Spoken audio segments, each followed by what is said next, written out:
Mister अंकुर राज DJ. Fashion में पास बाड़ू A1 class बाड़ू गाँव मोहल्ला में आइटम झकास बाड़ू।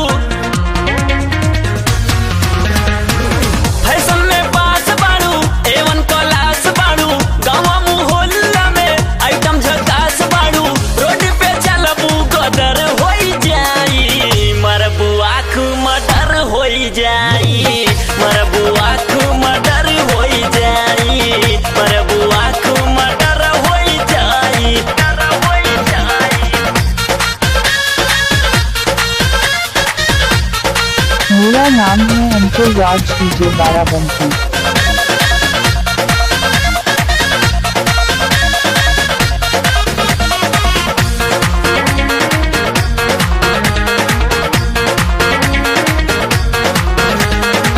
तेरी नजर से चलई बुए रानी जिंदा दिल के मुई बुए रानी।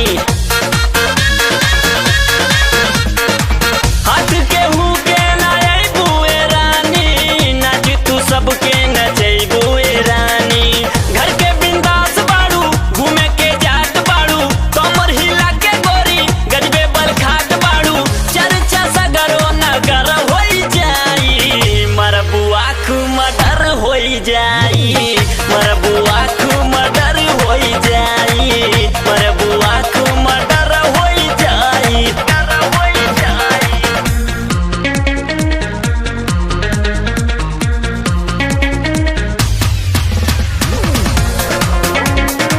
अपने नाम का गाना बनवाने के लिए संपर्क करें। मेरा मोबाइल नंबर है 9629594816। गाल पे पाउडर लगावेलू गोरी यूपी में गर्दा उड़ावेलू गोरी। बारी उमरिया के नखरा गजब बा पतरी कमरिया हिलावेलू गोरी। ना तला जात बाड़ू ना ही शर्मात बाड़ू होटल में चिकन चाउमीन डोसा तू खात बाड़ू। देह पे भारी असर होई जाई मरबू आँख मडर होई जाई मरबू आँख मडर होई जाई मरबू आँख मडर होई जाई डर होई जाई।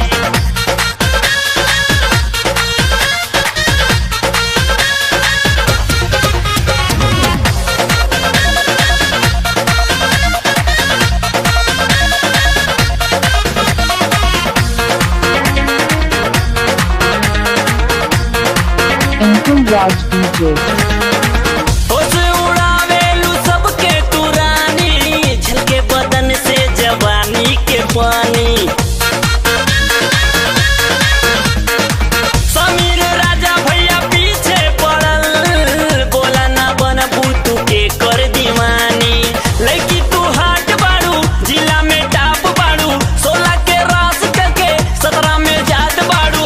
ऐसा रही तगड़ बड़ा होई जाई मरबू आँख मडर होई जाई मरबू आँख मडर होई जाई अपने नाम का गाना बनवाने के लिए संपर्क करें। मेरा मोबाइल नंबर है 9629594816।